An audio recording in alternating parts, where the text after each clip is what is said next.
guess I could hit it. My bad. It's fine. We're not live, so it's not gonna kill anything. Besides, Like, actually, my computer should be working fine because it's using my very cool mug. yeah. Disney princesses. Is it And just then the OGs? it's just the OGs. Yeah. It was one of those mugs that was just like randomly, like probably in the clothing aisle, but just like one there with the like with the price tag on it. It's like, yeah, let's grab that. But Mm.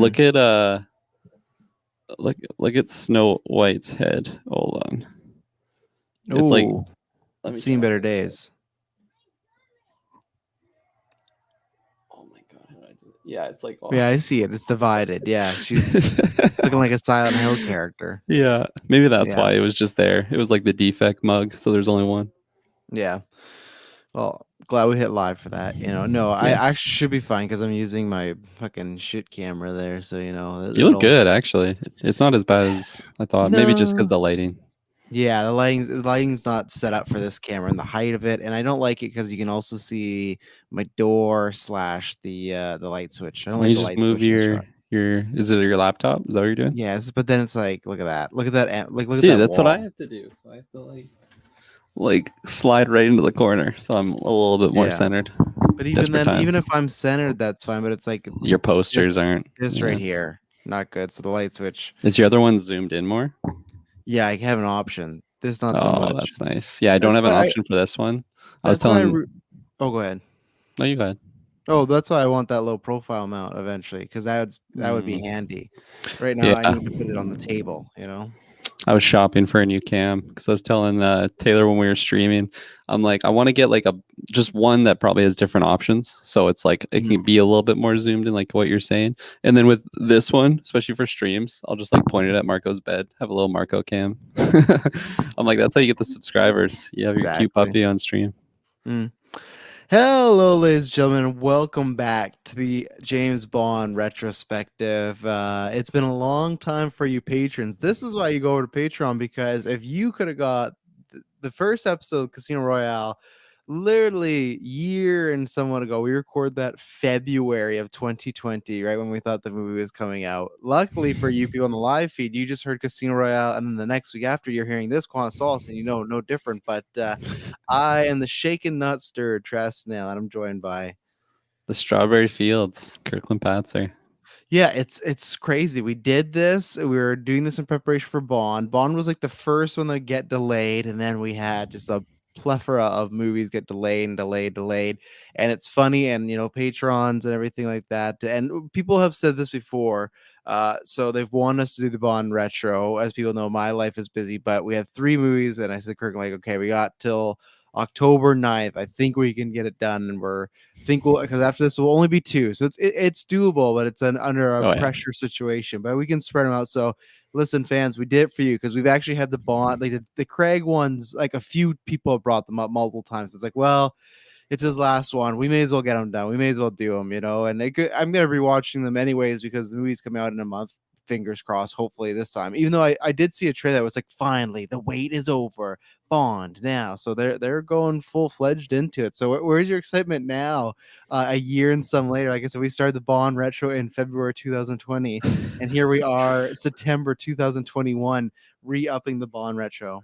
yeah. My hype for Bond, I felt like it was like a bear going in for hibernation. Like it's not dead or anything. It's just it's waiting for its time to come out of the cave and start eating start eating again. So I feel like the first time that I saw like a Bond trailer, um, like sorry, like post we're during COVID right now, but like post the lockdown, being able to go back in theaters. And the first time I saw like a Bond trailer in the theaters, it was like, oh, okay, yeah, this movie. I've seen this trailer before, but man, it looks good. And like it just got me excited again. And I felt like watching this movie, um, it did the exact same thing. It like reignited just hype for the series in general. And there was a lot of shots in this movie that reminded me of the trailer, which is kind of Yeah. funny. But all in all, I'm really excited for Bond. I'm glad that the back to back delays just didn't kill the hype for me because I really like Daniel Craig as Bond. I I'm excited for the new cast members that are in this one. We got Rebecca Ferguson coming back. We got Anna de Armas. So I'm very very excited for this Bond to finally release. Who do we got coming back? I said Rebecca Ferguson coming back, and then we got Anna de Armas. I Oh didn't no, say her she's coming back. what? Rebecca Ferguson ain't coming back. What? I thought she She's not in was. this movie. No, she's in the Mission Impossible movies. Am I crossing over? I knew she was in the Mission Impossible. For some reason, I thought I saw her in a The trailer. the girl who's I can't remember how to pronounce her name. I think it's French. She's in Death Stranding. The Lay Sadu girl. Oh yeah, That's who you're thinking. You've mixed the Fragile. franchises. Yeah, That's fragile. right. You've That's mixed the right. franchises. So Okay. I got really hyped for a second because I was like, fuck, Rebecca Ferguson's in this too. But Well, there you go. She's good as well. yeah, Leia maybe Seydoux. she'll be our big scoop. But yeah, I think we watched. I know there's. I think like I know there's been multiple trailers, but I think whatever the second last one I know we watched and talked about Geek first. There was another one they put out last month, but I specifically did not watch because I'm like I've seen enough where we don't need to talk about on Geek first. I'm still very excited. We talked about before that first trailer really got me excited. The guy that's doing this is the director of True Detective. And I won't redo all this because we did this for Casino Royale. Just for us, it's new because it feels like the start of the retro. But I'm excited. I'm always excited for a Bond until we get a string of like a back-to-back Bond movies that aren't good, then maybe I wouldn't be excited. Or if there was a guy they cast as Bond, like if it was Carrot Top, I'd be like, man, Jack not Black. really. Yeah, or Jared Leto, like I'd be like, fuck, I'm not really into this Bond. Like that's what it would take. But most of the time, as long as you have a good actor, a good director, and you got a decent enough story with in the music, I'm usually there for it. Yeah. It's a cheesy roller coaster. And I think that's funny, like going into this one where obviously it's a long time ago when we talked about Casino Royale, but I just know how many times I've watched it. That to me is I consider a great Bond, right? It's I think we talked about before. I would definitely have the top 10, maybe top 5. Where this to me, Quantum Solace is more of that. It's a fun roller coaster, but it's not that memorable because it's so funny. I watched it tonight right before we're doing this, and I remember it kind of beat for beat, but I don't remember the specifics at all. Like I remember the bad guy and the Bond girls and the oil and kind of how we went, but there's just little stuff in between, and it wasn't so much like oh the plot is so complex. It's just kind of bleh. It's just kind of there, and it's just so funny. I think also it has a lot of good action, but I almost think it relies on action too much, which is so funny because Casino Royale, we talked about like the best stuff in that was all between like the poker games and Mm-hmm. like Daniel Craig and Mads Mikkelsen and stuff like that. And it's weird, like you would have thought that Casino Royale like bombed and reviewed very poorly and did critically with or did bad critically or bad with fans, and they're like, okay, next movie has to have lots of action, like put it in there. But that wasn't the situation. Like fans liked it, critics liked it. It did really well. So it feels like again, maybe it's just a directing choice. And there's lots of action here. I think there is some good action set pieces which we talk about. But this to me is one of those more run of the mill. It's not a bad movie for me, but it's definitely just kind of there. I kind of describe it the same way as with Wolverine and Hugh Jackman, where it's like, okay, this is one of the 4 now 5 performances Daniel Craig. So as long as Daniel Craig's in there, I'll like the movie somewhat at least because I always like him being Bond and see what he's gonna do. But on the whole, there's not much in this movie, and I'm interested to talk about. Not really excited, but interested because like I feel like just they make a lot of choices and they don't really execute any of them great, not poorly, but it's just like between the Bond girl, between the villain, between the plot, it's kind of a really mixed bag for me. So that's how I feel. Quantum Solace. How do you feel? Yeah, this is an interesting one. I really didn't know your feeling on it. I feel Mm. like when we were doing like Casino Royale, you were telling me about the game on Xbox. I feel like that's the most, Yes, and that one yeah, was good, right? because it Yeah, came. They made a Casino Royale and Quantum Solace game together. It was good. yeah. I Those even movie title hopped. games, man. When are Oh they gonna yeah, start doing those again? I even hopped on the online mode a little bit. What a mistake! What a shit ass game it was. That's so funny. But yeah, no, Quantum of Solace. It's funny. I messaged you in the group chat because as soon as I started watching it, I'm like, I feel like I just watched this movie. But then I would keep watching, and I'm like, yeah, I don't remember this scene whatsoever because I definitely feel like I watched it. Maybe was half watching it. Maybe I was like watching it, and then you like messaged me. It's like, yeah, it's getting delayed. We're not doing the retro or whatever might have happened. Because there was a lot of stuff that was very familiar, and I'm like, oh yeah, I remember exactly what's coming up here. And then there was certain things that happened, or maybe like a certain character that came in. I'm like, I don't even remember who this person is, Yeah. and this is really like the beginning of the movie. I completely had it mixed with I think Skyfall. Might Mm. get into spoilers for that movie, but like, does that movie start with like an elevator scene and someone drowning? Like No, that's the Casino elevator. Royale. Is it Casino Royale? That's the Oh, end. That's how okay. Vespa dies. Is like she runs Okay. and there because we Yes. talk about they had that weird set piece where they run into like an abandoned building and Vespa's in Yes. an elevator and it starts to break and then there's just fucking water Okay. nowhere and it's like really so yeah that's the end of Casino Royale That's is so the funny. elevator. Yeah. Okay, so maybe I didn't actually watch this one because I remember I thought that was the beginning of the movie, but clearly it was the end of Casino Royale. That's funny. Mm. But yeah, no, with this one, I I think it's a really beautiful movie. Like some of the Yeah. locations they go to are just absolutely gorgeous. And just like Daniel Craig wearing these like designer shades, looking like Oh Bond, yeah. like just like I'm like, yeah, like this like I love this stuff. So like you said, All these clothes too expensive that I can never own. It's like, man, I'm always like, oh, I'm gonna buy that, and then I look, I'm like, okay, I'm not gonna buy that. like a $90 polo. It's like I think I've seen that at Winners, but it's not $90. Yeah, Um, i- like I definitely understand what you're saying though. Like it covers all the bases, I think, of what makes a Bond movie. But it's missing something to really carry it over. yeah. Again, I'm comparing Casino Royale. Like those casino or the casino scenes, like the poker game scenes, and Skyfall. Like just think of like Javier Bardem and some of the moments between those two characters. Like those are like the just the I feel like moments that just carry those types of movies. Mhm. There's some other scenes that definitely go into it, and we'll cover that once we get to Skyfall. But in this one, I don't think there's any particular thing that really carries the movie. There's definitely quite a few things that I think are just like, oh, that happened, and it didn't really have much going for it. Where I feel like maybe there should have been more, I don't know, focus on the movie on it, or just it just they brought it up and then it just passed along right away. But like I said, it covered all the bases for what I would want to see in a Bond movie. Maybe just lacking in some garnish on top that really carries it over. But I quite enjoyed it. I think the runtime kind of surprised me because it's only like an hour 47.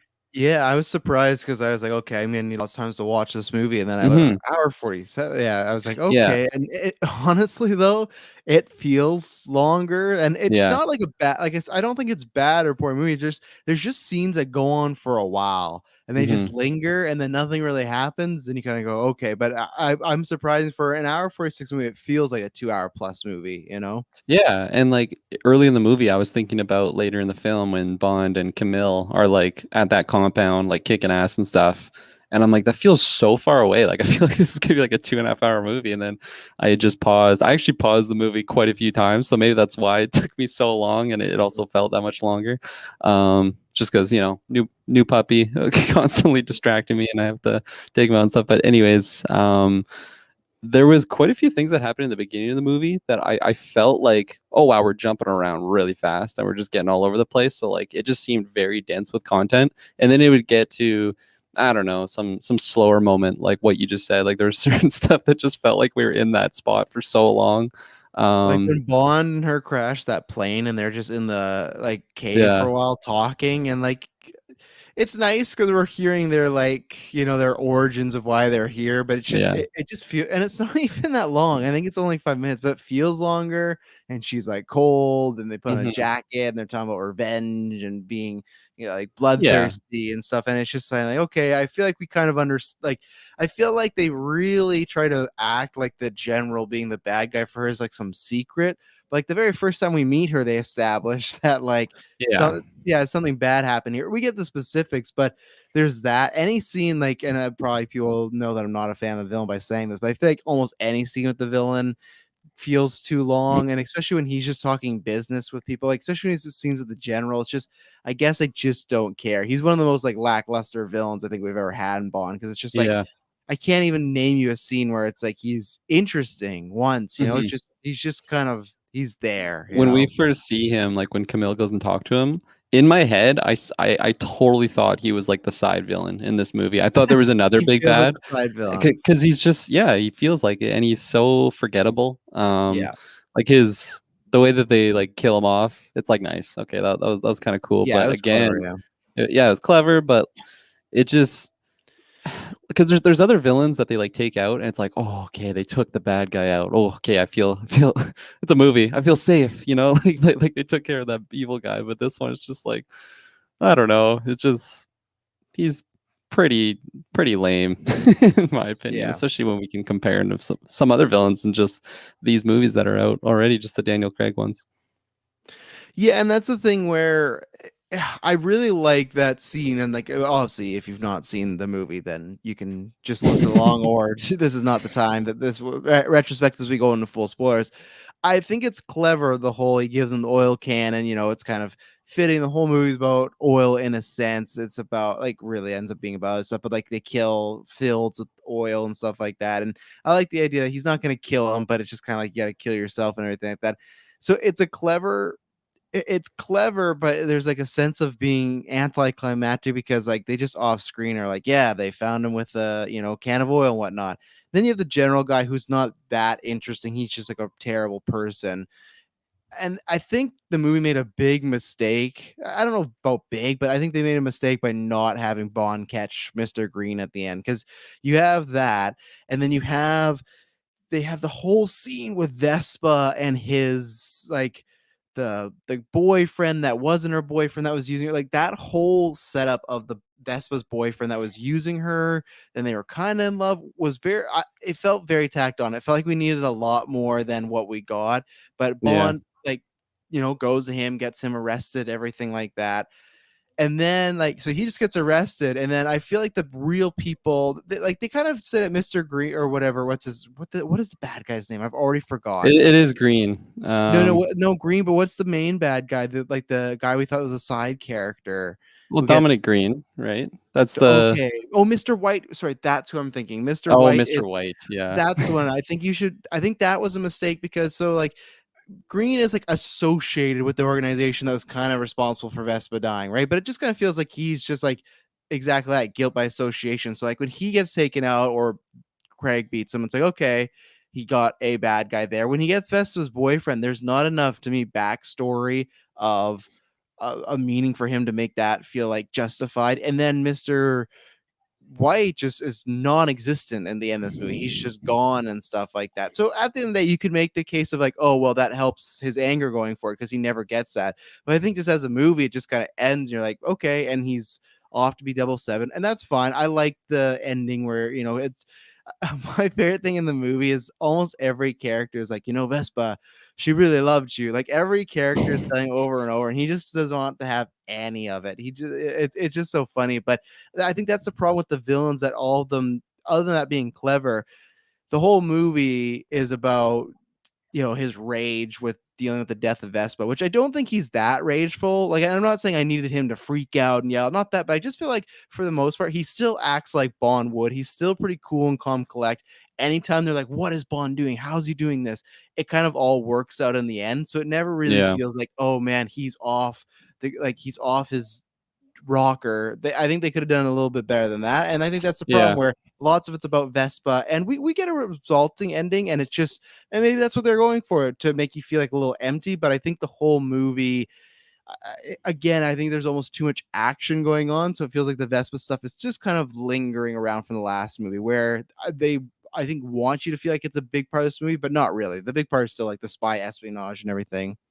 Yeah, I think they like lay out some breadcrumbs for that, like especially when in the beginning when he grabs that guy and then he's talking to M and he's like got his drink, but he like snags that photo of Vespa's killer and stuff. So like I feel like they maybe could have put more emphasis on that, but I felt like they kind of had a plan of what they wanted to do with this movie. Like going into it, they're like, okay, we're gonna have these kick-ass fight scenes. It's gonna be awesome. It's gonna be bigger and badder from the last movie. This is what it's gonna be like, Bigger, badder, Bonder. just like big letters for the trailer. So I, I f- I agree with you. I think I would have either like them to just barely mention like the Vespa stuff, or just like have this plot more wrapped around it, where it was like I felt like maybe they were just trying to tack it on there a little too, and like a little too messy. Yeah. Yeah, Because you like start the movie, so I guess I'll ask you this: how did you feel? Because I think this is one thing that was really exciting for me. This movie was the first ever Bond like sequel, in a sense that we've had, you know, Sean Connery in multiple Bonds. We had Roger Moore in multiple Bonds, Pierce Brosnan's in multiple Bonds. But this was the first one where, okay, this is a Bond movie that it is doing continuity in a sense where you kind of not, you don't have to watch the first, but it is like a direct sequel to that. It picks up literally at the end, which I appreciate. I love I think as far as an opening action sequence, really good. The whole chase with Yeah. Mr. White in the back and all the car chase and the gunplay.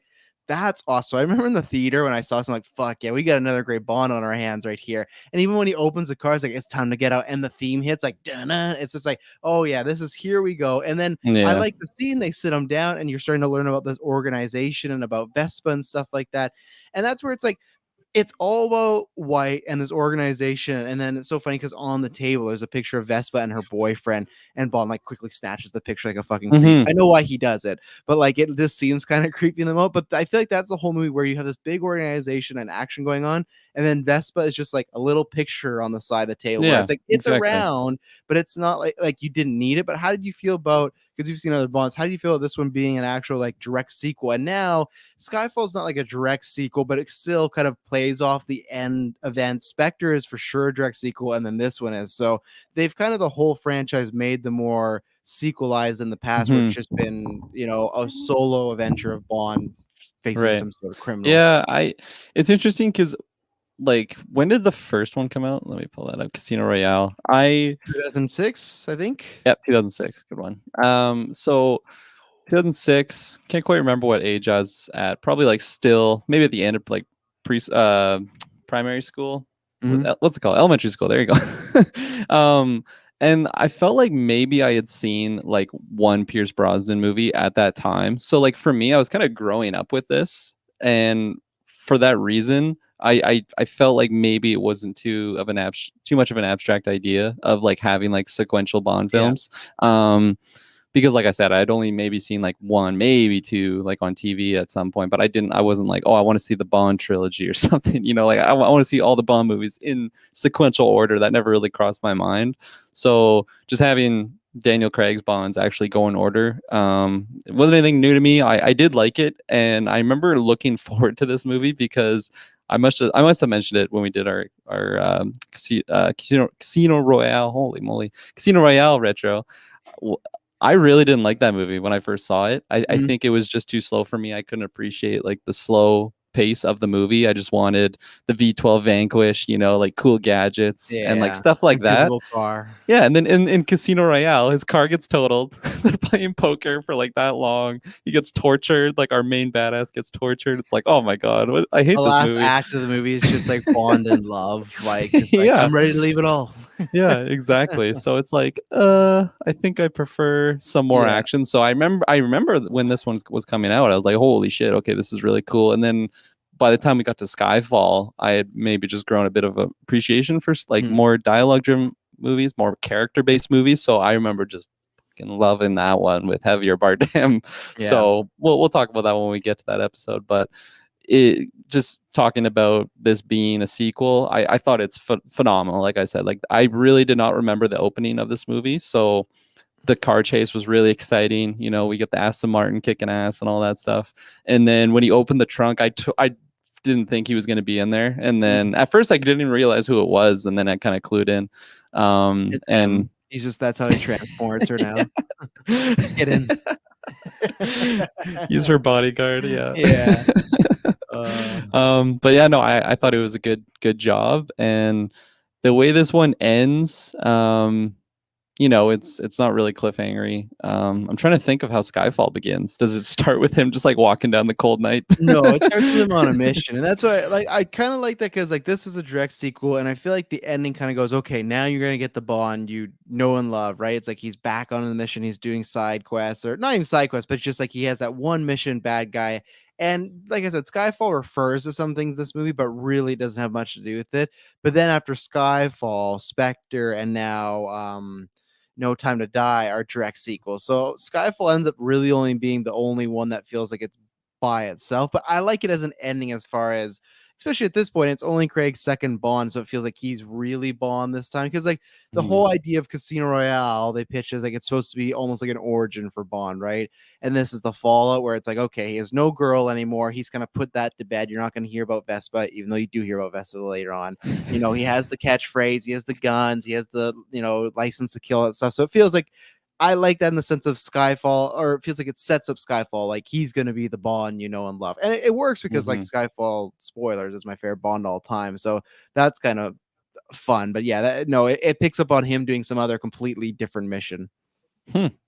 Yeah. So yeah, I don't know which way I prefer it, honestly. I Mhm. feel like it's like a case by case thing. It might Yeah. be a little cheesy if it's like, this movie ends, next movie starts, he's just walking down. It's like literally just like a 2 day is like the entire 4 movies. Vespa's uh, boyfriend had an accomplice. It's like, oh no, here we go. movie Uh, ends, he's like looking at that photo he stole. Yeah. yeah, I'm so excited because you're seeing Spectre to get there because they make some sort of logic jumps where you're like, okay, that's a bold choice. But Okay. yeah, I'm kind of in the middle where I think it was smart of them to do this for a few reasons. Like Casino Royale was such a big hit, but also I think it's a fun gimmick because it was the first to do it, right? It was something new. I do, and I think what I would like in a franchise is the way I thought it was going, where okay, you got these two that were combined, and then you get Skyfall, which is just a solo adventure. And I thought we might get a few more solo adventures. And then, as you'll see, Spectre ends up being a direct sequel. And this one is because they're referring to it. There's characters brought over. So I kind of like more of a mix in the future as far as still get if you wanted a direct sequel. But I do like Bond being that you could pick up and go at any point and watch it, and you don't need to know anything other than the few basics about James Bond. But even then, they'll explain it most of the time, right? So it's interesting, and I'm very excited to see what they do with the next Bond. Because do they take the approach of we're going back to basics, or do they take the approach of this was the most successful Bond, and people are just used to direct sequels nowadays, so we do that again. Obviously, I think if you do when you recast, I don't think it's a direct sequel to Daniel Craig's movies, but I just mean like after that, what do they do? And yeah, I don't. I think also, I guess I'd be more for it if I liked this movie more. But again, like we talked about, where it is a direct sequel, and the fact of it takes place right after, has some of the same plot points, but some of the points like we talk about with Vespa and whatnot just feel like they're kind of tacked on. So it still kind of feels like a solo adventure, but with a few plot points brought over. It's like, oh, we're a sequel. It's like, yeah, you are, but it feels like you're those points from the first movie are, I won't say a nuisance, but you just didn't know how to handle them or what to do with them. And again, it's weird because again, I don't even know what more you were. Even the whole revenge or rage against Vespa, like I feel like in Casino Royale, it's perfect where Vespa gets killed. They show that Mr. White was responsible, and then at the end of the movie, it shows him shooting him, and he walks says, "Hi, my name's Bond, James Bond." It feels like okay, right there, that's close cut. Like he got the killer, clearly he's James Bond, so he probably would have killed this guy, and then he moves on with his life. But the fact that Mr. White gets away and it's still hanging is just kind of, I don't know.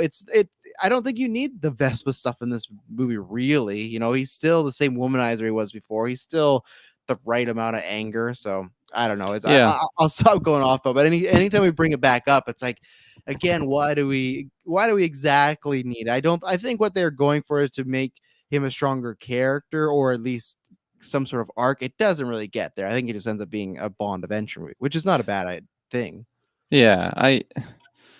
I feel like another motivation for them wanting to do more Vespa stuff is the fact that this is like a direct sequel to the first. So let's bring as much back from the first one.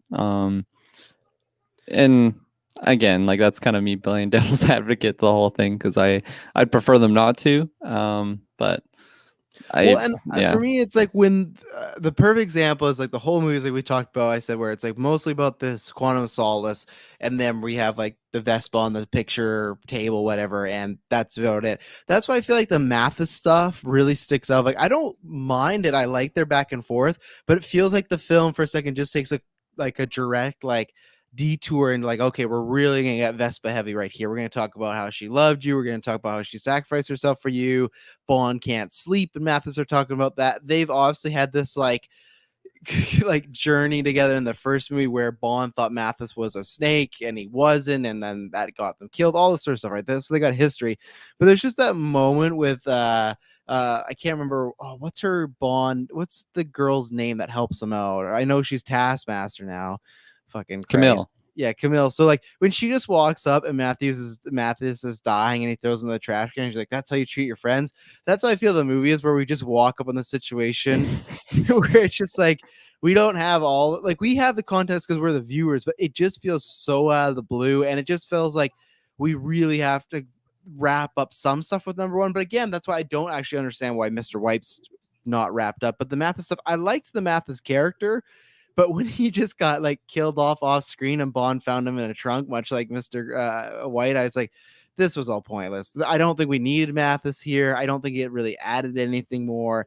I liked him, so I didn't feel like we needed to kill him. And I liked the scene too, where they meet and, you know, he has the hot wife or whatever, and they're great at like trading a bunch of jokes and everything like that. But it just feels like a small detour for the movie to kind of remind you, like, oh no, this is a sequel, and Mathis is here to help. They've had a rocky relationship, and oh no, he's dead. And then he does throw him in the trash, which I get. He has that line like he wouldn't care. So Bond knows him better than I, but still, I feel like it's worse than leaving him on the street, like, and Well, and he even takes his money, which he should, but just like, what a disrespectful. Like, I feel like Bond should have enough money, but no, he takes his wallet and yeah. yeah. I mean, what would you do in that situation? Would you leave him on the street on the cold, wet floor with some crooked cops? Or would you give him a nice soft bed in the garbage? What's the crooked cop's gonna matter? He's dead. There's nothing, like, what they're gonna do with his body, The He's got his own he's got his own little grave, I guess. Yeah, I just hope he called his wife or girlfriend or whatever. Like, I hope Oh, Bond at definitely least. not. MI6 must have people for that, like a cleanup crew, Yeah. Like, is she just wondering, like, just waiting for him to get home? And poor Mathis didn't. Hoping he doesn't, maybe. Who knows? Yeah, maybe. Yeah, she got that villa. And I love the little exchange too when they explain what's actually in his drink there, and the bartender is like, "Oh, it's this, it's 5 cut like lemons and stuff like that, shaken not stirred." And I like that it's a fun way of, like, it does the shaken not stirred line, but it's not him delivering it in a sense. It's like the bartender saying he requested. So again, it's kind of like the whole movie where I like some of the Mathis stuff, but then once it gets to the end point, I'm like, oh, all right. And then we move on very quickly. We just move away from Mathis. We never mention him again. Like, I think Judi Dench learns that Mathis is dead. I don't think she even says a fucking word about it. And we're on to the next scene. And it's like, okay. And then we get, like I said, we get a plane sequence. The plane crashes. I find that we do a lot of like Bond hotel, and he goes somewhere and then goes right back to the hotel. Like, there's so many times where he leaves that hotel, they go for a plane ride, he gets back to the hotel, Judi Dench is there, Strawberry Fields is dead with oil, he's leaving the hotel, but he comes back to talk to Judi Dench and stuff like that. And how did you feel? Because obviously that's your nickname for the people that don't know, Strawberry Fields. How did you feel about Gemma Arterton, who I thought was going to be a much bigger actress than she was back in the day, and it never really happened for her, Yeah, she definitely had the potential. I pretty much like her in everything I've seen her in. What else have you seen her in? I know there's one I bet you've probably seen her in. Wrath of the Gods, or Wrath whatever. of Titans. Yeah. Wrath of the Titans. That's the one. And I don't know, I've seen her in Quantum Solace. Clash of the Titans, maybe. Yeah, maybe. I've never seen the sequel, so I actually don't know if she's in it or not. But nonetheless, I liked her in everything I've seen her in. But it's funny, in this, I had no idea that her name was Strawberry Fields. I only knew that because it was on IMDb. Because they say Strawberry? It's just Miss Fields in the movie. I feel like they must have said Strawberry once. I feel like I heard it once, but yeah, it's classic Bond girl name. It's better than what we got in the past, but it's it's something erotic. I had to look it up. I've seen Prince of Persia as well. So. Right, Prince of Persia. There you go. Yeah. What a gem. What a gem, exactly. Disney movie, Prince of Persia. I don't know if it's like her agent not getting her the best roles or what it might be, but yeah, no, for her character, I really didn't remember her story in this. I remember, like, when I saw her, I'm like, oh yeah, she's in this, and then when we see her fate, I'm like, oh yeah, I remember this. Yeah, it's pretty dark. I don't remember that being the same actress that was covered in oil body. Very gruesome and very just raw. Like, I was watching it with Shay. She was half watching it, but even in that scene, she's like, "Whoa, that's kind of messed up." So I did like that line because, like you said, it's kind of a theme of the movie. Like they mention global warming a lot in this movie. The whole Quantum of Solace thing is like just basically preventing water to like the people that need it the most and Yeah. just profiting from it. And I I again, yeah, I didn't really care for the villain, but I thought that was a very intriguing villainous act. You know, like there's some pretty fucked up things I've seen some good villains do. It's like, oh, that guy's evil, you know. But Yeah. unfortunately for this guy, like his face value, I didn't really care for the villain.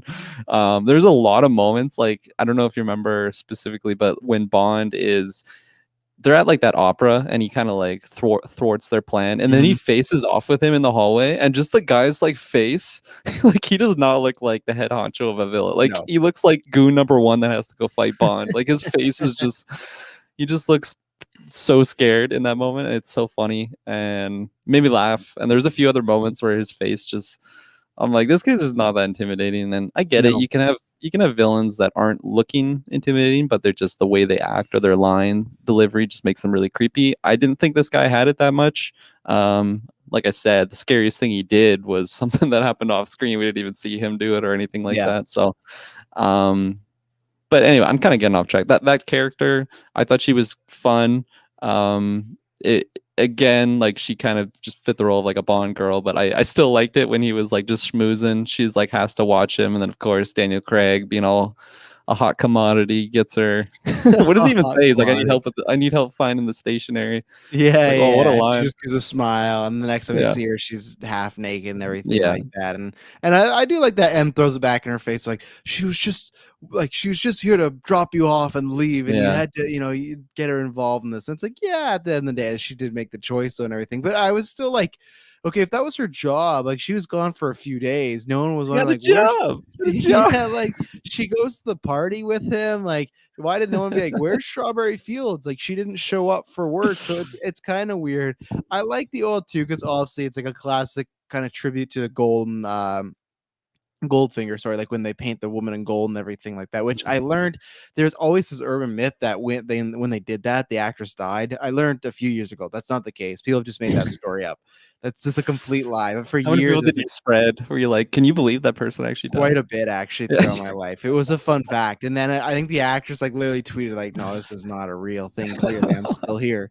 So, but I like that as tribute. Like, okay, especially then like the contrast of like you paint a woman all gold and kill her, where this is just you just drown her in oil, which I feel both have to suck. But I feel like I'd rather take the gold. I don't know why, but just the oil just can't go good. I always wonder too how they got all that much oil in there. I guess there's not too much, but just like it's still a good amount that they had to get in there, kill her That's a and good whatnot.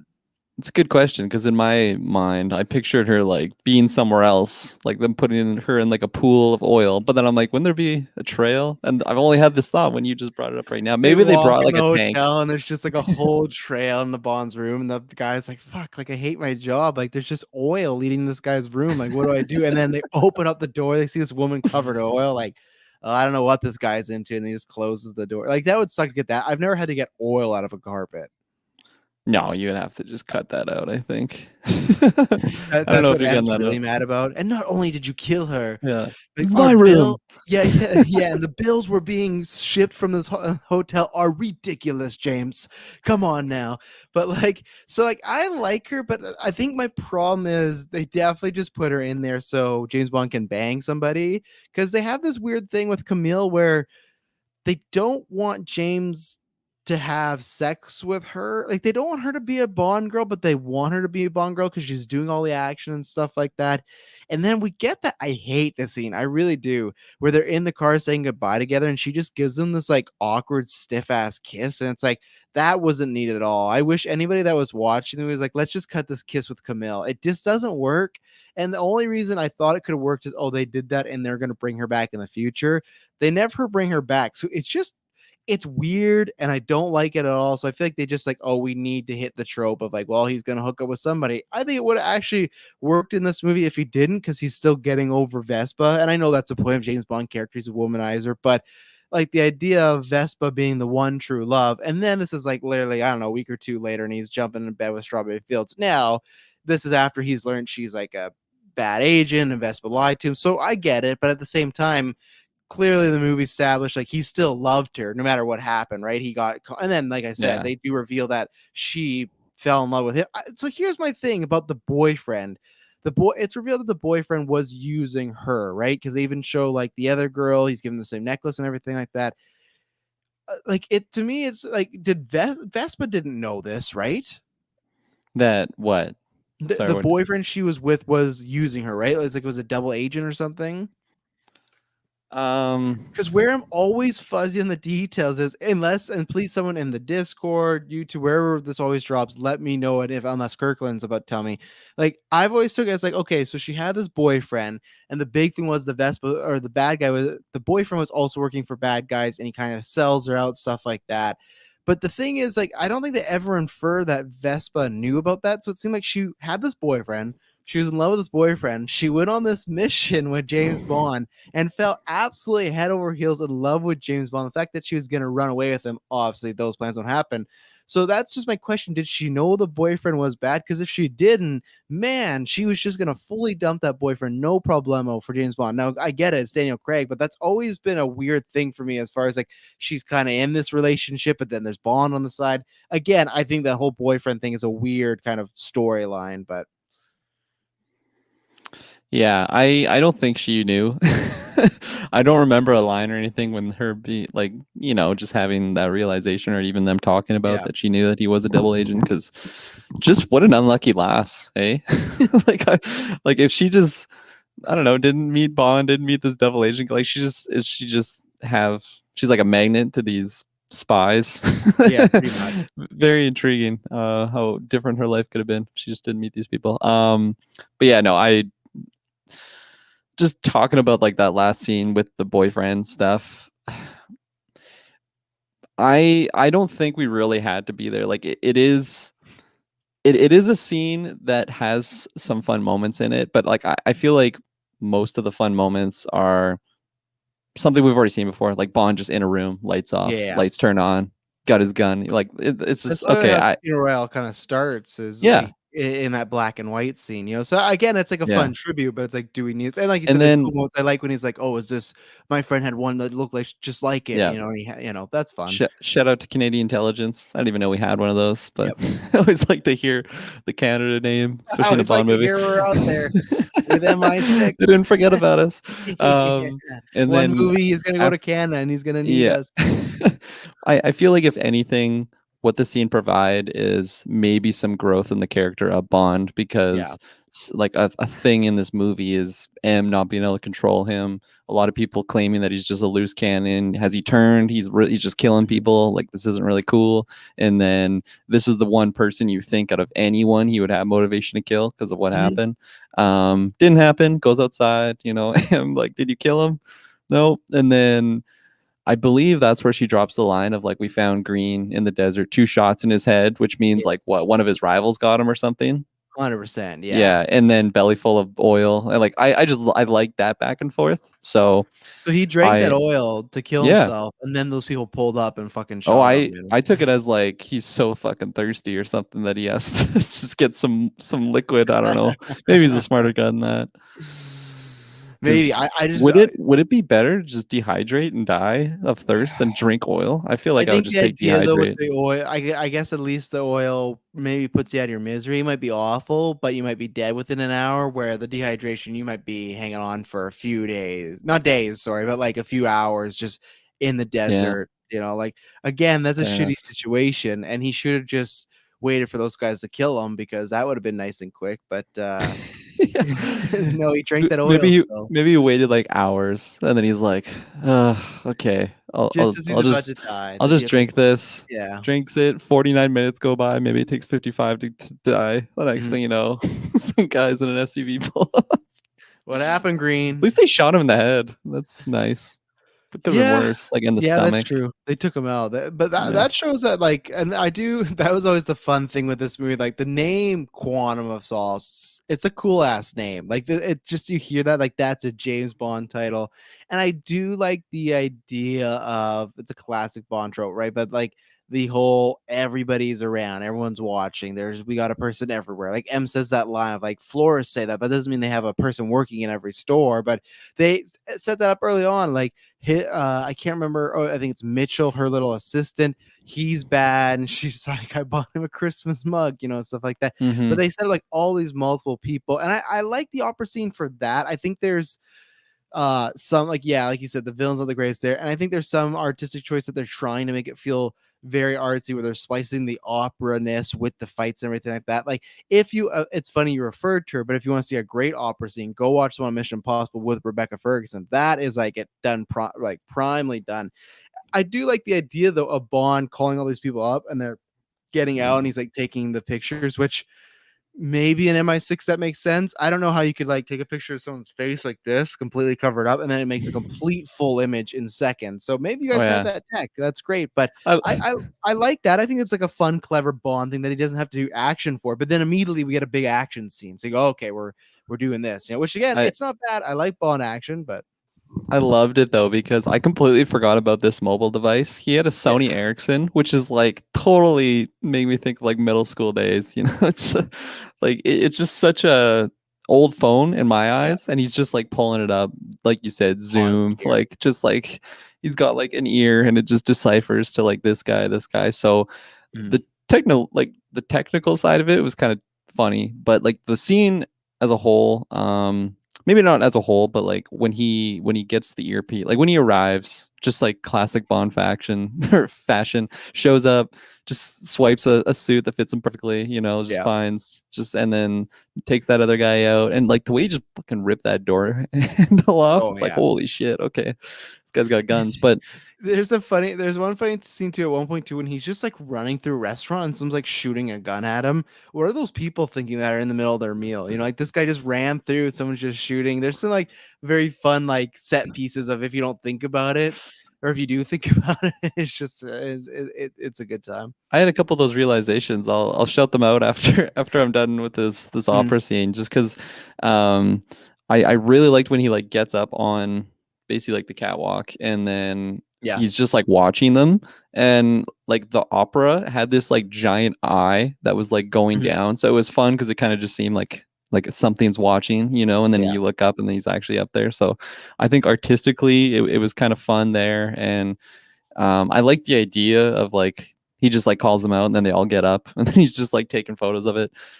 He's a super spy. I just gotta roll it under that. Maybe he's got some nice what's the guy's name? Q? Is that the one with Yeah. all the Q. gadgets? Yeah. Yeah. Maybe Q gave him a super camera or something. Mhm. Um Imagine if so, none of them stood up though, like his plan completely backfired. Like the way how Green and White didn't get up for a while. White was smart. White just took his yeah. headpiece off and he just sat there.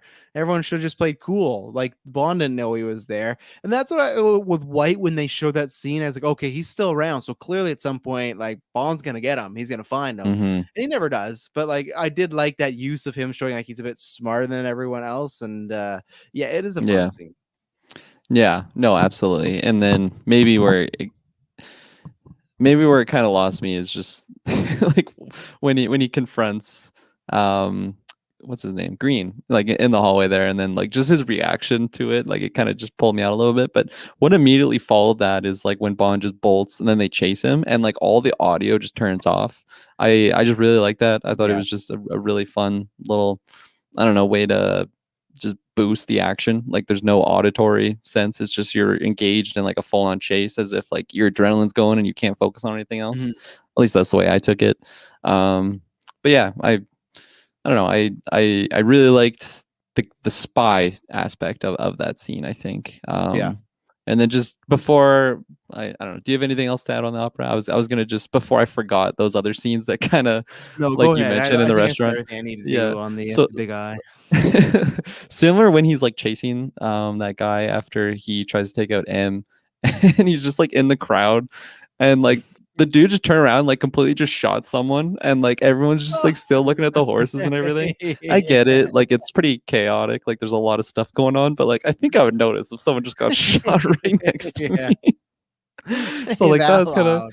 and like this isn't so much a thing on this movie, just like in a lot of movies in general. I always find it funny when like someone just like comes up from the ground and no one is like, "Holy fuck, look at this guy." It's just Yeah. they're just like everyone's turning around. There's a huge hole in the ground, but whatever. I You think gotta I think watch these someone's gonna polls. I think someone's gonna step back and fall on that.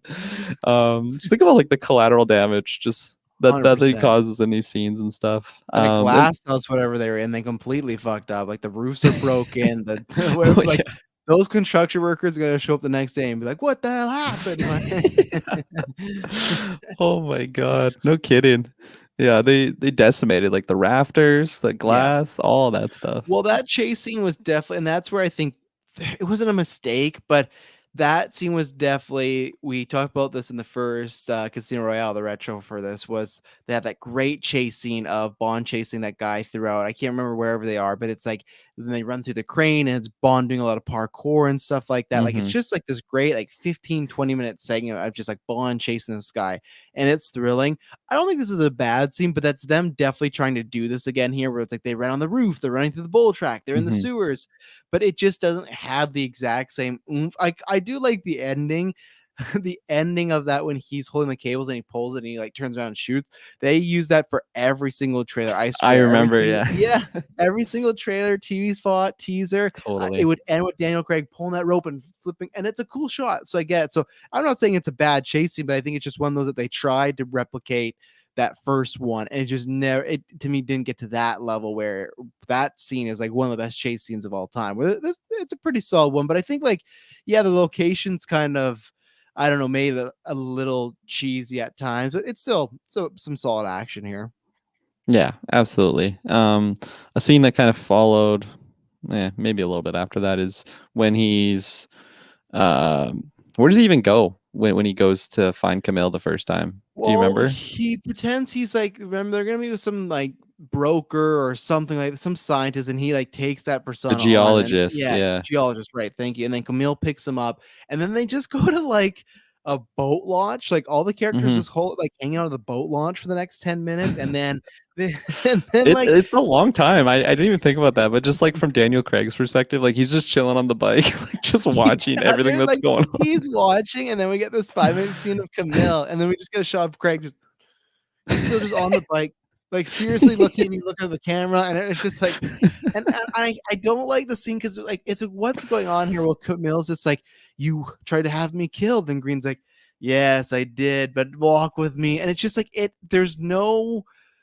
I get it because you're in public, but for a man who you just like, you know, he's trying to kill you, and you just said this to his face, and he just confirmed it. There doesn't feel like there's any urgency at all. They're just both calmly talking to one another, almost like it was a joke, but it's not. It's not a joke. He did try to have Camille killed, and just like it's almost like it's a joke that, you know, oh yeah, no, I tried to kill you, but it didn't work out. That's fine. And then like, oh, here comes the general, and it just, it's weird setup. It's weird of like I didn't like, and I will say this: I don't like however you say her name, like Alaga Kurlansky or however you say it.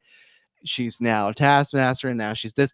I do not think she is a great actress. I think she is a decent actress. I think she's in a lot of these roles, and this sounds bad, but I just think she's a very attractive looking woman. And she has a unique look, but she just does not like. And it also doesn't help that we went from Vespa, and this isn't a love interest, but I feel like her and Strawberry Fields are supposed to be the Bond girls, right? We went from Vespa to these two, nowhere near in the same class. Like Vespa is like a top tier Bond girl, where these people just feel very old school Bond. But yeah, that boat launch scene feels like we're there for quite a while. But that's what happens. He goes to the boat launch, they try to kill Camille again, and then he gets on a boat to save her. And then he just does that thing where he's carrying her, and there's like a guy like a work at the boat launch, and he's like, here, have her, like, could you hold this for me? And he just passes her off and just leaves her there, which is a little strange. But yeah, I think that's pretty much the whole scene. And then he flies where that opera is. But yeah, it's the boat launch where he meets Camille after the chase with Mitchell. Yeah, so like after that really long boat launch scene, that's kind of when we get into like the boat chase stuff. And I just found it so funny that like first of all, Daniel Craig like walks up, gives the car to that dude while he just like tries to get a closer look. And then like I don't know, head lackey comes up to him, calls the number, he's like, pay attention next time. Like, what the hell's the matter with you? Like, that's not an actual guy, blah blah blah. Meanwhile, he's just standing like right there on his motorbike. Like they could probably Yes. still see him. So They're not like bothered at all by they're him. not bothered at all. Whatever, It's just like, let him yeah, hang. he's not on our platform. We'll be fine. And then You like see that chain link fence? and then they It's get gonna on the hold him back. boat and then he's just like, "Ring," like high speed chase. The only guy on a motorbike that's like we just mentioned, he's wearing like designer everything. Like he must stand out like a sore thumb here, but I digress. And then he just like drives right onto a boat. Nobody Multiple caught boats too. He's like multiple boats. he's Yeah. jumping. He's like Mario on those fucking boats. Like he's jumping boat to boat.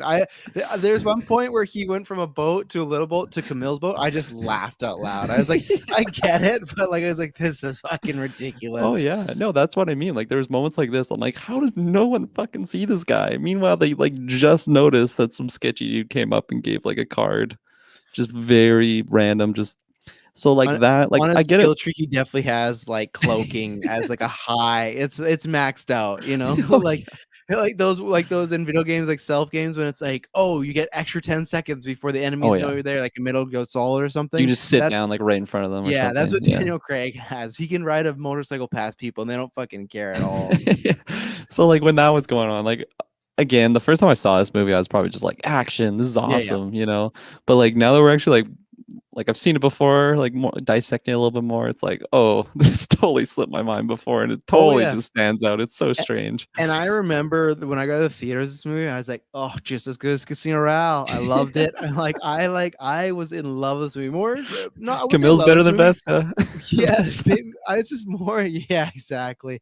I was just more in love with like I love Daniel Craig in the role. We got another Bond movie, tons of action. But yeah, it was insubstantial rewatches that like I bought it. And it's like, this isn't the great. It's just kind of there, but I do remember same thing. Really, really enjoying it after I saw it the first time, and I think I may even saw it a second times in theaters. But I think for some reason it's when I got it on DVD. Maybe it's because you're not seeing on the big screen. I think that's the true test to is a Bond movie great. Of course, on a big screen it's going to be fun because like all Bond movies usually have some sort of spectacle, right? So you're just being wowed by great visuals, action, car chases.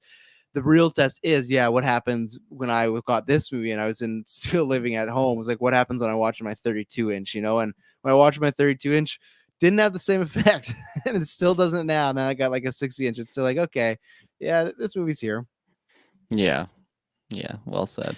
I have two notes when we're talking about Bond and like being just like a ruthless killer. There's ones where he kills someone else and M goes to walk into her superior's office and the guy's just like, "What's the excuse now? Bond's been declared blind." I really like that line. That was really fun. I And then like a that really, scene actually, yeah, just like their dialogue between those two. I actually quite liked it when they just talk about like the politics of just like yeah, being, like in a kind of a head off it, like they're not the prime minister or anything, but like, oh, where's our moral ethics and all these things. It's like at the end of the day, we're just trying to survive.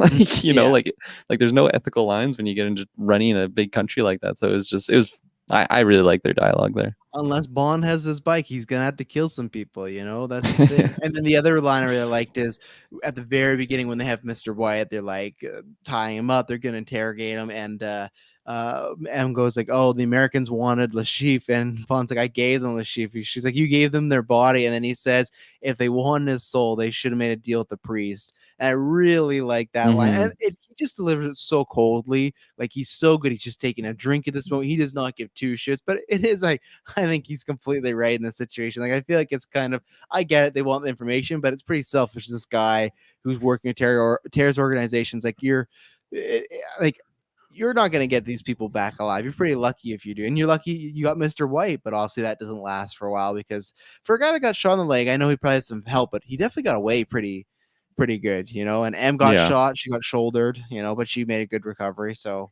that's good. absolutely. Uh, yeah, let's see. And then my other scene I want to show that was just a weird scene that I did not like at all was the party scene where Camille was there, Bond was there, and Strawberry Fields with the villains and everything like that.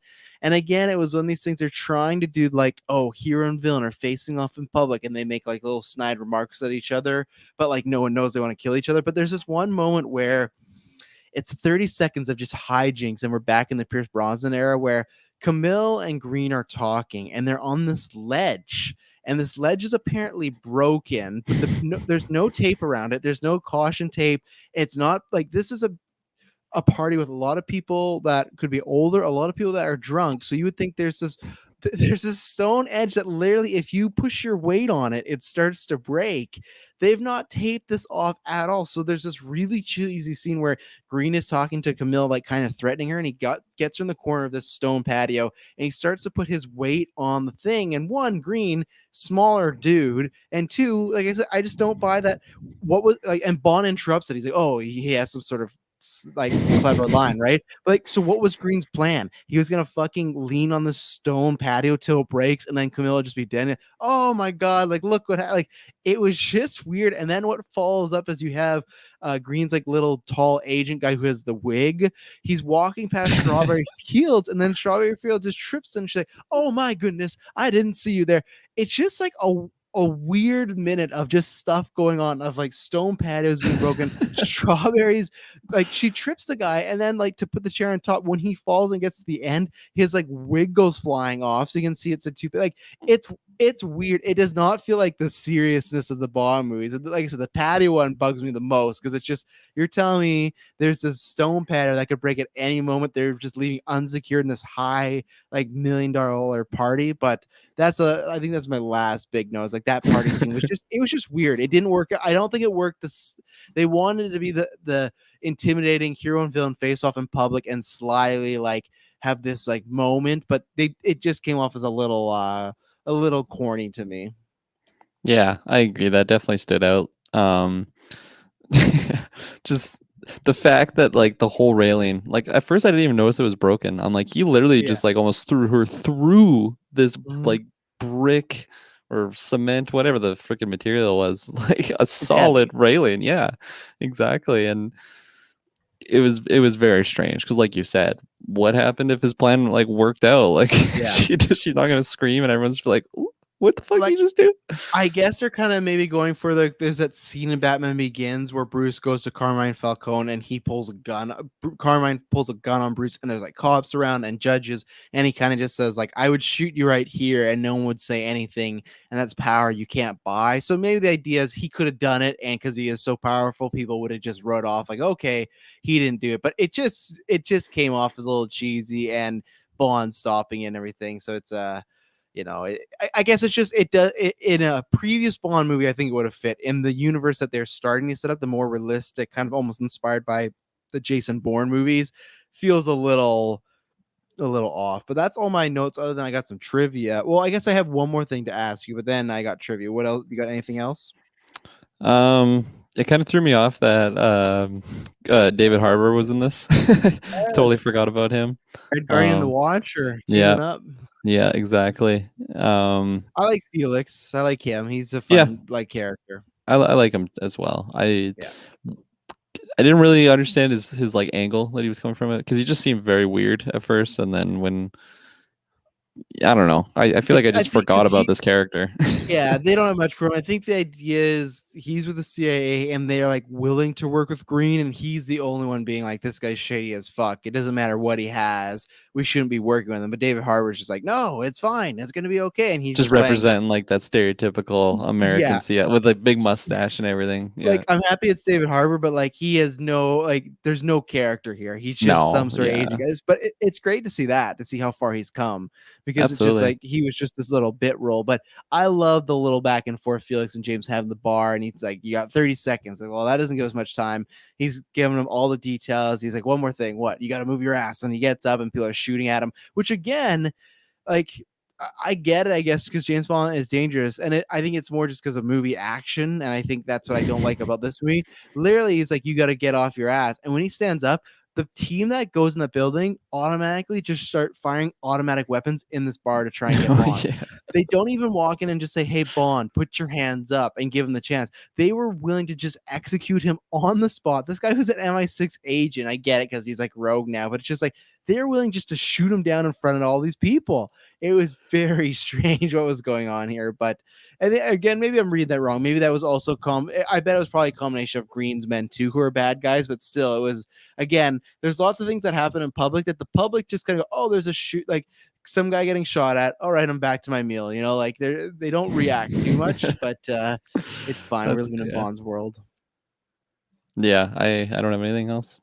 I want to ask you because we will do a ranking, especially when we get the newest movie. What did you think of the Bond song and the opening credits? Because we haven't talked about that. So, what do you Yeah. think? We had Alicia Keys and Jack White doing a combo song to this, and then we had some sort of Bond in the desert sort of set. So, what did you think Yeah. about this one compared to we I had, you know my name by Chris Cornell, the last one with all like the poker like rooms and the cards and stuff like that.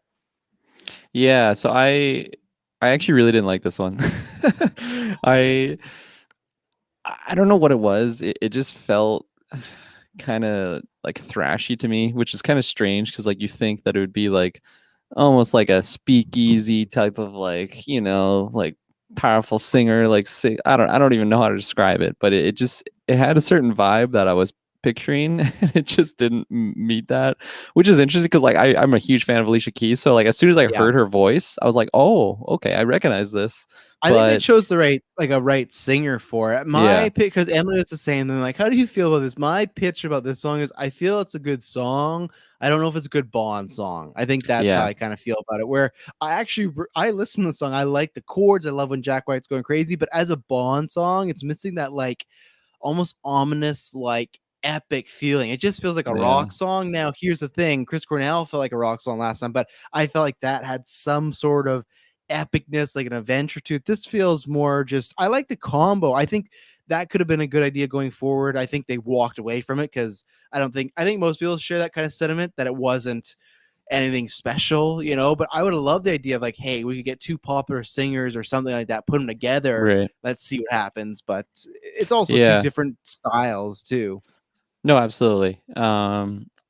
It I feel like a perfect example of like my favorite Bond type song is what's coming up next. Yes, And 100%. I don't know how to describe what that type of like thing sounds like. It just sounds like a Bond theme to Yeah, me.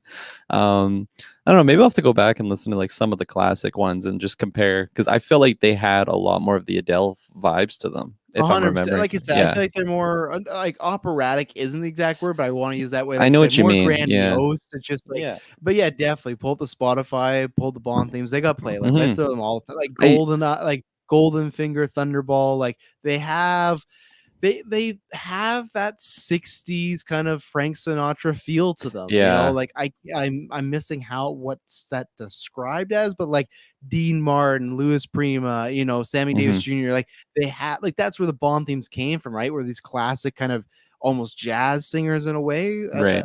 I gotta look up what they technically classify Yeah. Frank Sinatra as, but that's what they're based off. So when you get into rock, where Pierce Bronson was pretty much like Madonna was doing it, it was more Oh, okay. poppy. Yeah, Yeah. yeah.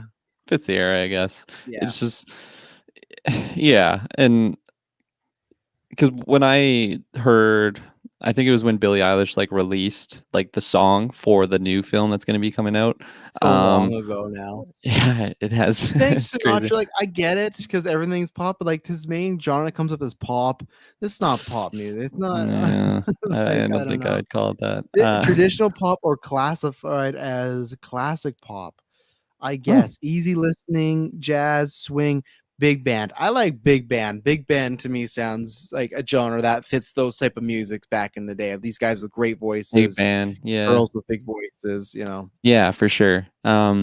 But yeah, no, what I was gonna say is like when that song dropped, actually, like I think there was like a playlist or something on Spotify. So I was listening to some of the old ones, and definitely I felt like it was again, I'm not remembering it too well, but I feel like it was more along those lines. Big Yeah. band. That's what I'm gonna call that genre. Big band Because it genre. And it fits, feels you know, like they got like what you're all like talking about. live players and everything, and then just a very powerful singer. Yeah, and like I said, I like song, I like the guitar riffs, everything like that. I don't like the opening sequences because I remember Casino Royale. It opened, I was like, okay, I like this enough. I'm a big Chris Cornell fan. Like his voice is fantastic, and so I like the song. And then it just grew on me, and now when I watch it, I love all the stuff with the poker cards, everything. Like the design's really cool. This is just James falling in a lot of sand. Like that's all it is. Like it may There's as well just be there like this, you know, like he may as well be on the old beach, just going through time. Like get that it's out of here. Why do we still have that? it's just that's how you watch the live video version, folks. But you know, it's not memorable. It's really, No. really not. Like the Adele one obviously is memorable. The one previously for me was memorable. Spectre I've only seen once, so I can't tell you what it is. Mm. And the song, I'm excited to hear your opinion because I liked the song, but everyone fucking hated Sam Smith's song for Spectre. I don't know why. I could see not liking it, but people did not like it. So and then I like the Billie Eilish one, so we'll see. But yeah, I'm kind of somewhere in the middle there. So are you ready for some I go ahead. just one last thing on like that Yeah. opening scene. There was one moment when it shows, like you just said, like just that desert scene, and there was like a mountain, and I could just see like a woman that was just like it just looked ass naked, like just like on the mountain, and I'm like, I Yeah. get it that like like Casino Royale had some It actually sexy didn't. looking women and like with like the poker chips and everything, and it looked all fancy, but like this, it just seemed like it was just like a woman just Yeah. laying there. I think what you should do before when we do our ranking episode, when we rank these, watch that again because Casino Royale, it's probably been so long for you. That's when I think it might be the only Bond opening with not a single female in it, actually. Oh, really? Yeah. That's its claim to fame. So Holy shit. you might be See, thinking some I'm prospect. picturing one because that's just what I affiliate these Bond movies to Pierce have. era had like it literally feel like you're watching Skinamax. Like some of those, like the way they shoot the girls or the fake girls, you may as well make it a rated R movie. Like you're just seeing everything. But Pierce was one horny motherfucker, you know. Absolutely. I think that was my first Bond, my first Oh yeah, experience. Yeah. mine too. Goldeneye, baby. One day we'll do it. So here we go. We got some trivia here. Daniel Craig felt Casino Royale was physically a walk in a park compared to this movie. Well, no shit. Half the movie, over half the movie, he was at a poker table. Like, what did he not like? What did he expect?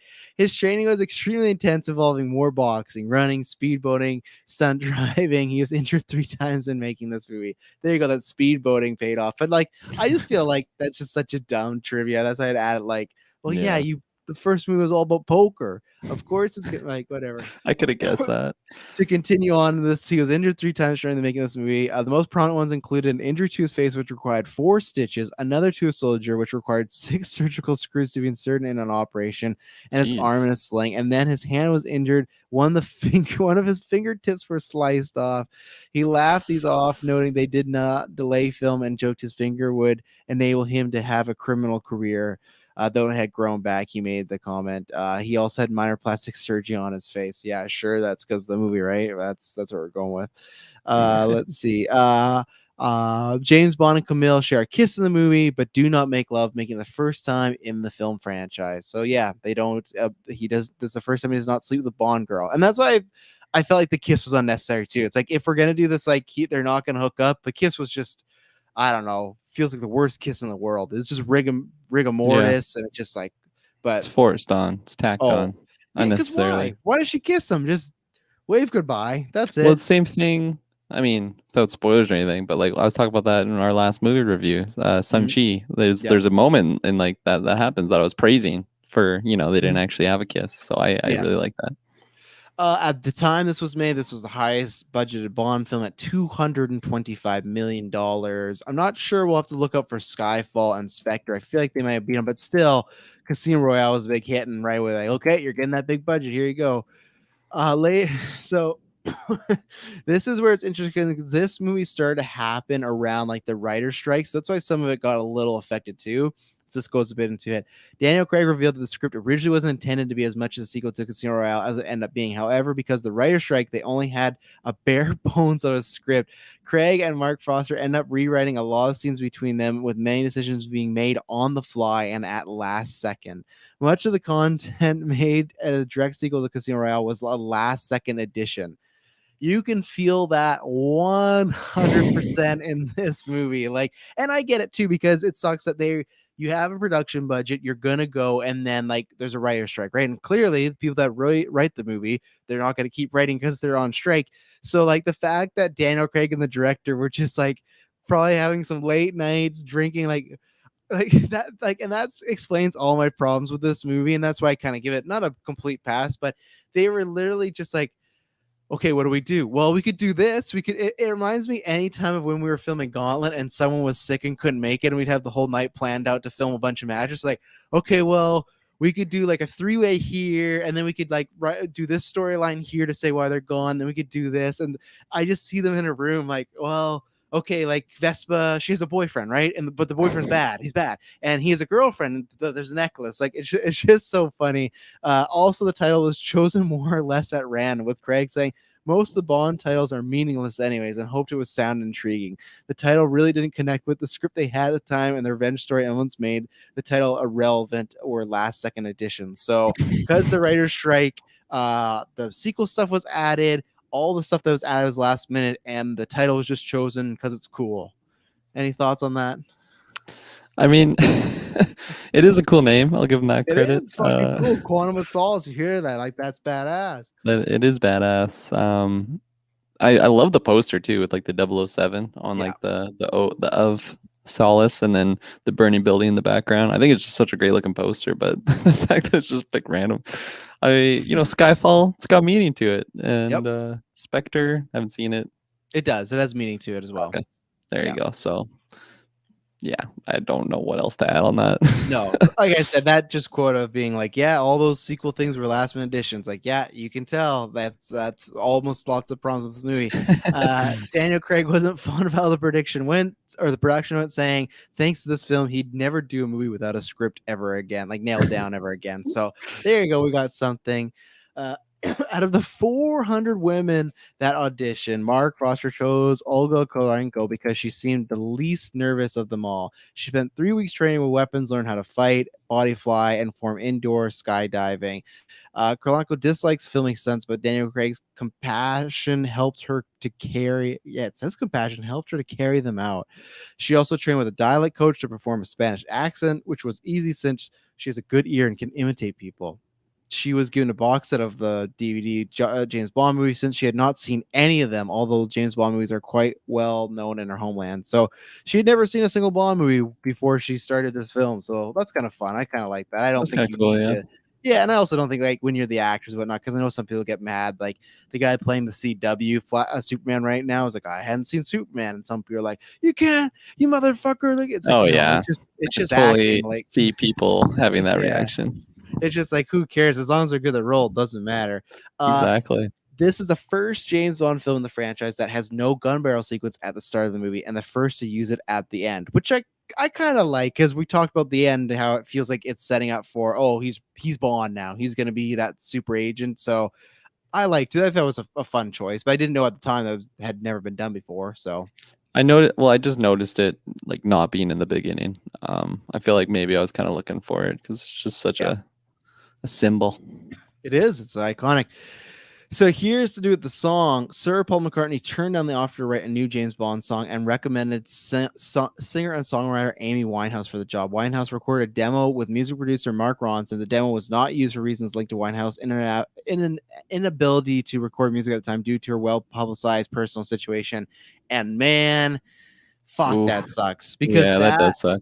that is, to me, you hear Amy Winehouse and you hear Bond theme. To me, that has classic written all over. That would have been like, to me, what Adele happened. I'm not saying Adele wouldn't have blown out of the water, but the praise that she got, because Winehouse, like everyone knows this, if you like, but if you weren't around for the era, if you are younger, man, she passed away at 27, and she was just a powerhouse. Her voice, her music. It's funny, like I'd only heard her hits when I was younger, and then it was probably about 3 or 4 years ago. There's a really good documentary called Amy. If you haven't watched it, you should watch it, because it's her agent that recorded a bunch of stuff around the time she was having her troubles. And once I went back and went into her like discography, man, she already knew she was talented, but there's so many songs where like, damn, there's some good Yeah, stuff. So her doing a Bond theme song, that would have been fire. That would have been great. absolutely. It's like I mentioned with Adele. Like it's like PB and J. Yeah. Bond theme and like that singer. And I totally agree. Amy Winehouse would have been.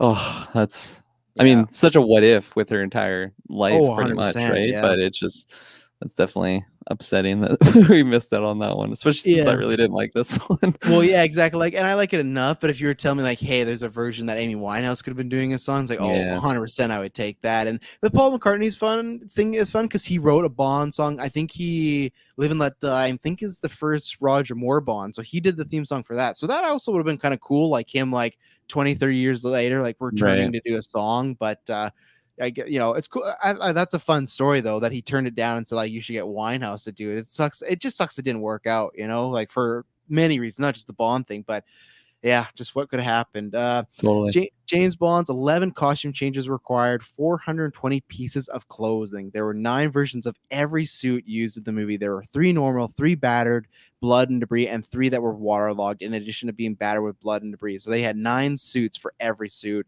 to do different things. Crazy. I just want to see that set, you know? I was gonna say I want to be that stage of my life. Oh yeah, I got 9 suits for every Yeah. occasion. But they're like, you can only keep the bloody battered one. You don't get to keep the nice one. There was once extensive rumor that Al Pacino would be making a cameo at the end of this movie as the head of the Quantum Criminal Organization, as a brief role equivalent of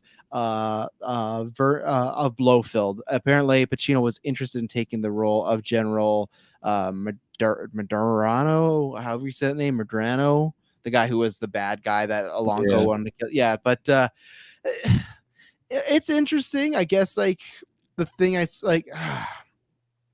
I just don't know. Like, I think at this point, I don't know. I'm trying to say this without sound offensive, but I don't know if Al Pacino has that gear in him anymore. I think he can be a great actor, but to be the menacing villain, I don't know if he would have had that. And also, I feel like if they already didn't want to have these direct sequel tie-ins to end a movie with a cliffhanger of like, oh, and here's our bad guy, and it's Al Pacino. I like, other than it being Pacino, I don't think it would have hit. So I'm kind of glad they didn't do that.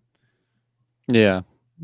I mean, you say he doesn't have that in him anymore, but like this movie came out in 2008. I don't know You if don't he had think it he had it? then. Yeah. No. So long ago now. That's so weird Oh, to I think. know, it's crazy.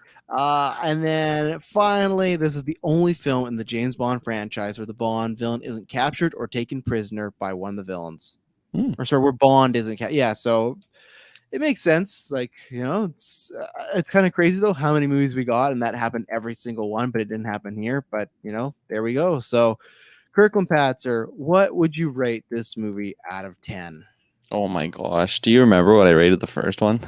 Casino, I feel like it has to be high. Like, I don't know if you threw a Yeah. 10, but I feel like it had to be like a 9.5. Like maybe there was like a small critique, Yeah. but I'd have to go back and listen, which luckily will be on the live feed at this point, so I can. But I feel like it was pretty a 9 or higher, I feel. Yeah, so this one's kind of tricky.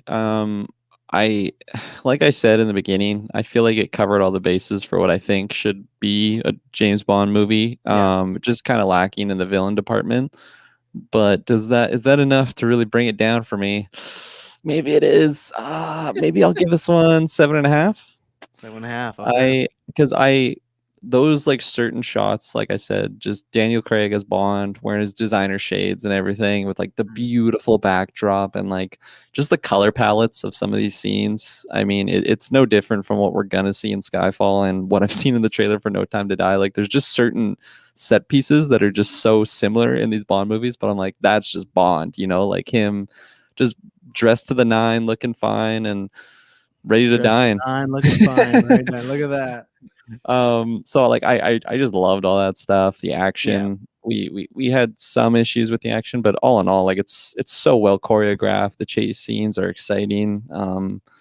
I didn't really notice the score in this movie, but maybe that's a good thing because it's just carrying the action and it's getting me more involved, or it's getting me more involved in it. I'm like running around, popping out plot holes in the streets. Yeah. No one noticing me.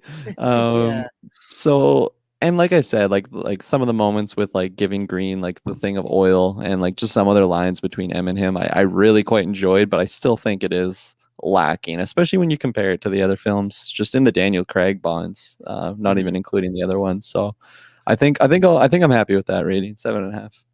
I'm gonna go a full point below you. I'm gonna go 6.5. I think that like I like Craig, I like the action. There's some ideas here that are fun. I think it, even though it feels long, it doesn't like overstay its welcome. It does, like at some points I just feel some scenes drag, but it doesn't feel like, okay, I'm really sitting here. Like I said, it did. I'm not gonna lie. It did feel like a 2 hour plus movie, but I just think it's just a pace. I think it's a pacing issue at times. Yeah. But I enjoy it enough. Like I said, I've seen worse Bonds. It's nowhere near like one of those bottom ones. It's still something that I enjoy. And yeah, that's like a C plus kind of there. So I feel fine with it's a that score. pass. Yeah, it's a I pass. would be happy with that if I got that grade. Yeah, I well, definitely think that's what that I was shooting for in school back in the day, you know? I definitely think like the hour 46 helps it though, because like you Yes. mentioned, like it seems long at times, but if this was actually like a 30-minute longer movie, it would have been dragging. It would have Oh, been yeah. tough to get through I don't wanna certain live in moments. that timeline. Yeah. Exactly. Well, we did it. I think next week we're gonna have a lot more fun. Well, we had fun, but a lot better time at least talking about the next one, which is gonna be Skyfall. So that Oh I yeah. cannot wait. It's been, I'd say, a good minute, but I think it's only been like just over a year. So that's not only just my favorite Bond movie, it's one of my favorite movies of all time. If I had to make a top 50, it's probably in there. I just love everything about it. So I'm excited because I've never reviewed it and talked about this and in depth. And yeah, I'm very excited to get to it. Absolutely, me too. I I don't know if it was podcast era or even like before podcast. I just remember talking to you about that movie and just like really like linking on like our feelings on it. So I'm Yeah. excited to talk about it because I know we both love that movie. Both love Javier Hmm. Javier Bardem. Yeah. So yeah, I'm excited for it. It's been a Well, long time. yeah, it's been a long time coming, but we're gonna do it for you, the people. So we hope you enjoyed this and hear from us next. Not be boring. Goodbye.